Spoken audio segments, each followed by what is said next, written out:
ناظرین وقفے بعد دوبارہ ہم خدمتوں کرتے ہیں اپنے پروگرام میں. آپ کو یہ معلوم ہے کہ ہم اسٹیٹ بینک کی رپورٹ کے بارے میں بات کر رہے ہیں. مرکزی بینک ہے جو سہ ماہی اپنی رپورٹ پیش کرتا ہے کہ پاکستان کی معاشی صورتحال کیا ہے.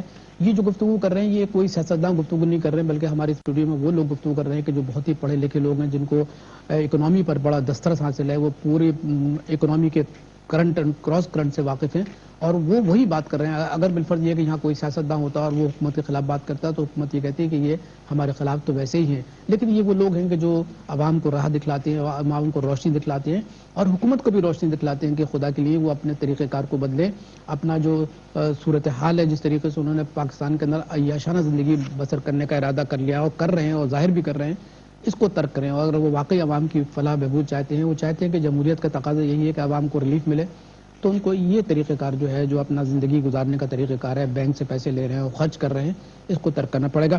وقفے سے جانے سے پہلے میں جناب علی ناصری بتائیے کہ آپ جو اسٹیٹ بینک کی رپورٹ ہے اور آپ دیکھ رہے ہیں کہ کیا ہم کس طریقے سے جو ایک عام آدمی جو ہے پریشان ہے, وہ اس کا کچھ سننے والا نہیں ہے, اور آپ کیا سمجھتے ہیں؟ خود اسٹیٹ بینک کہتا ہے کہ جو صورتحال ہے اس میں سرمایہ کاری تو نہیں ہو سکے گی. جی آپ کیا سمجھتے ہیں؟ آغا صاحب, سب سے پہلے تو میں آپ کی بات کی تائید کروں گا کہ آپ نے پروگرام کے شروع میں جو تمہید باندھی اس میں آپ نے بتایا کہ جو شماریات حکومت نے خاص طور پہ شرح مہنگائی کے بارے میں دیے ہیں یہ قابل یقین نہیں ہیں. کیونکہ ظاہری بات ہے ایسی یہ تو عام فہم چیزیں اور عوام سے ہی آپ پوچھ سکتے ہیں کہ مہنگائی کی شرح کیا ہے. تو یہ عام لوگوں کے مسائل سے ماورا کسی افسانوی, کسی تصوراتی دنیا, اور وہ جسے کہتے ہیں نا افلاطون کی تصوراتی دنیا میں رہتے ہیں. اور جو اسٹیٹ نہیں, افلاطی دنیا میں نہیں رہتے, یہ لوٹ مار کی دنیا میں رہتے ہیں. افلاطی دنیا تو بہت شریف لوگ ہوتے ہیں, وہ تو مطلب پڑھے لکھے لوگ ہوتے ہیں, ان کے ذہن بڑے اعلیٰ ہوتے ہیں, ان کے ذہنوں میں ستارے چمکتے ہیں. یہ تو لوٹ کھوس کرنے والے لوگ ہیں. جی, لیکن یہ خود اس خوابوں کی دنیا میں رہنا پسند کرتے ہیں اور باقی دنیا کے مسائل سے جو ہے نہیں, خوابوں میں تو نہیں رہتے, عوام سے کٹ کے رہتے ہیں. عوام سے کٹ کے رہتے ہیں. بہت زیادہ شاطر ہیں اور انہیں سب پتا ہے کہ عوام کو کس طرح سے لوٹا جا سکتا ہے اور عوام کو دوسرے مسائل میں 18ویں 19ویں 20ویں 23ویں میں الجھا کر عوام کو کس طریقے سے لوٹنا ہے, انہیں سب پتا ہے. کیونکہ جو انفلیشن کی جس انفلیشن کی یہ بات کرتے ہیں اس میں انرجی کی پرائسز کو اور اس میں فوڈ کی پرائسز کو مائنس کرنے کے بعد یہ بات کرتے ہیں. اگر ہم فوڈ انفلیشن کو دیکھیں تو پچھلے ایک سال میں 45% بڑھا ہے فوڈ انفلیشن. اسی طریقے سے اگر انرجی کی پرائسز کو ہم کیلکولیٹ کر لیں تو 25% سے زیادہ انرجی کی پرائسز بڑھ گئی ہیں. پچھلے 4 سال میں 100% سے زیادہ صرف پیٹرول کی پرائسز بڑھ گئی. نہیں, یہ بتائیے کہ سرمایہ کاری جب نہیں ہوگی تو روزگار نہیں ملے گا, ہے نا. آپ زرعی معیشت کو اٹھا کے دیکھ لیجیے, اس کے اندر بھی کوئی خوبصورت ہمیں مطلب انداز نظر نہیں آ رہا. تو آپ مجھے بتائیے کہ جب پیسے ہی نہیں ہیں فورن یعنی پرائیویٹ انویسٹمنٹ کے لیے تو پھر کیسے سرمایہ کار تو خیر پاکستان کا رخ نہیں کرنا چاہتا. لیکن چونکہ آپ جانتے ہی ہیں کہ اسٹیٹ بینک کی رپورٹ کے بارے میں کیونکہ آپ ذکر کر رہے تھے, تھوڑا سا میں آپ کو بتاتا چلوں کہ یہ جو شرح سود ہے ہمارے ہاں جو ملک میں تعین کیا گیا 12% جس کا آپ ذکر کر رہے ہیں, دراصل اس کو منسلک کیا گیا مہنگائی کی شرح سے. اب مہنگائی کی شرح جو ہے اس کا تعلق سود ہمارے ملک میں شرح سود سے نہیں ہے.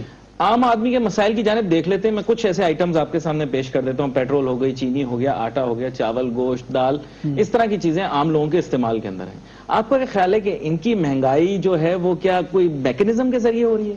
یہ آپ بھی جانتے ہیں اور میں بھی جانتا ہوں کہ جب انہوں نے قیمتیں بڑھانی ہوتی ہیں تو یہ بین الاقوامی مارکیٹوں کی باتیں شروع کر دیتے ہیں, اور جب انہوں نے قیمتیں جو ہیں وہ اپنے حساب سے بلا وجہ بڑھانی ہوں, کبھی یہ ٹیکس کی باتیں شروع کر دیتے ہیں, کبھی یہ کوئی بات شروع کر دیتے ہیں. آپ چینی اسکینڈل کے بارے میں آپ جانتے ہیں, ہر طرح کے اسکینڈل اس ملک کے اندر ہو رہے ہیں. بے شمار کھانے کو چیزیں میسر ہیں لیکن اس پر بات نہیں ہو رہی. تاجر, سرمایہ کار اور صنعت کار برادری جو ہے وہ کہتی ہے انٹرسٹ ریٹ کم کر دو, لیکن یہ تو وہ اپنے مفادات کے لیے کہتے ہیں. There are no heroes and villains in this world now. اب صرف مفادات کی جنگ ہے, اور اس مفادات کی جنگ کے اندر غریب کو ایک انگریزی کی تقریر سنا دی گئی کہ جو ہے ایک جیسے آپ نے بتایا ایک مایوس کن بات کو انگریزی میں بتا دیا جائے تو وہ ایک خوشگوار بات نہیں ہو جاتی. غریب کے مسائل بڑے ہی پریشان کن ہیں. بہت سی ایسی غربت ہے جو ہم دیکھ سکتے ہیں. نہیں تو لیکن غریب کے علاوہ مڈل کلاس پس گیا ہے. مڈل کلاس کے پاس دیکھیے اگر آپ کے پاس 3 بچے ہیں اور تینوں اگر وہ اسکول جا رہے ہیں یا کالج جا رہے ہیں تو آپ مجھے بتائیے کہ والدین بیچارے جو ایک خاص محدود آمدنی کے تحت زندگی گزارتے ہیں یا اگر ان کا اپنا ذاتی مکان نہیں ہے وہ کرائے میں رہ رہے ہیں تو یہ پیسے کہاں سے دیں گے وہ لوگ؟ دیکھیں یہ سادہ سا بجٹ بنانے کے لیے آغا صاحب آپ کو پتا ہے کہ ایک عام آدمی بھی بیٹھ کے بنا سکتا ہے, اور آپ اور میں بھی اگر پروگرام میں چاہیں تو ابھی بتا سکتے ہیں کہ کراچی جیسے مہنگے شہر کے اندر رہنا سہنا کرایہ کتنا مہنگا ہے, اور مڈل کلاس جو متوسط طبقہ ہمارے ملک کے اندر تو سب سے زیادہ پس رہا ہے, کیونکہ بیچارہ سڑک پہ مطلب پہنچ کے بھیک تو مانگ نہیں سکتا, نہ ہی اپنی آسائشیں چھوڑ سکتا ہے, کیونکہ اس نے لیے اپنے لیے ایک لائف. بھارت کا بہترین کوالٹی نیٹ ورک, زبردست آفر لیے بول اٹھا کراچی. کا ایک تعین کیا ہوا ہے کہ اس اسٹینڈرڈ سے بسوں کا کرایہ دیکھ لیں, بالکل بسوں کا کرایہ دیکھیں. اچھا اس پہ اس کے کوئی بھی بولے کہ اوپر چھت پہ بیٹھتے آغا صاحب آج کل بس کا کرایہ ایک انڈسٹریل ورکر سے آپ پوچھئے 50 سے لے کر 75 روپے کرایہ روزانہ کا. روزانہ کا کیا کھانا آپ کو کھائے گا؟ منیمم ویجز پتہ ہے 7,000 روپے. ڈو دا میتھمیٹکس, کیا اس کے پاس بچے گا گھر دینے کے لیے؟ اس کے مسائل آپ دیکھ لیجئے. پیٹرول کو آپ مہنگا کرتے جا رہے ہیں, کہہ رہے ہیں کہ بسوں پہ سی این جی نہ لگے, وہ یہ موت کے کافنز ہیں, یہ ہیں فلاں ہیں. لیکن یہاں دوسرا زاویہ دیکھیے, آپ کو خود پتہ ہے ترکاری سبزی کی کیا قیمتیں. آج ایک آدمی اگر دال بھی پکانے گھر میں جاتا ہے اپنے, جیسے آپ نے بتایا کہ ایک میڈیم رینج فیملی 5 لوگوں کی, آج آپ کو پتا ہوگا ایک زمانے میں روٹی 1 روپے کی ہوتی تھی, آج روٹی 6 روپے کی ہے. اگر کوئی اسے یہ کہنے کی کوشش کرتا ہے نہیں کہیں سے 5 روپے کی ملتی ہے تو تب بھی کم تو نہیں ہے. ایک خالی پیٹ کو بھرنے کے لیے کم از کم 2-3 روٹی کی تو ضرورت پڑے گی. کتنے منہ اس نے کھلانے, اگر وہ گھر پہ بھی بنائے گا تو اس کو مہنگا پڑے گا. اچھا تو یہ سرمایہ کاری جو نہیں ہوگی, جگہ نہیں ہے, اسٹیٹ بینک کہہ رہا ہے وہاں پہ پیسے نہیں ہے پرائیویٹ سیکٹر کو دینے کے لیے, تو پھر آپ کہاں کھڑے ہوئے ہیں؟ اچھا ایگریکلچر سیکٹر کی بھی صورتحال کوئی زیادہ خوشنما نہیں ہے؟ جی جی بالکل. یہ سب سے پہلے تو مجھے بتا دوں کہ ابھی جو پیٹرول کی قیمتیں بڑھی ہیں, اس حوالے سے اگر ایک شخص جو موٹر سائیکل جس کے پاس ہے اور 7,000 روپے اس کی انکم ہے, تو صرف اس کو 7,000 روپے کمانے کے لیے 40% اس پہ خرچ کرنا پڑے گا. اور ایک وہ ورکر جس کی انکم 7,000 روپے ہے اور وہ صرف بس میں جاتا ہے, تو اس کی انکم کا 20% صرف اس 7,000 کو میٹرو ون ہر پل کی خبر.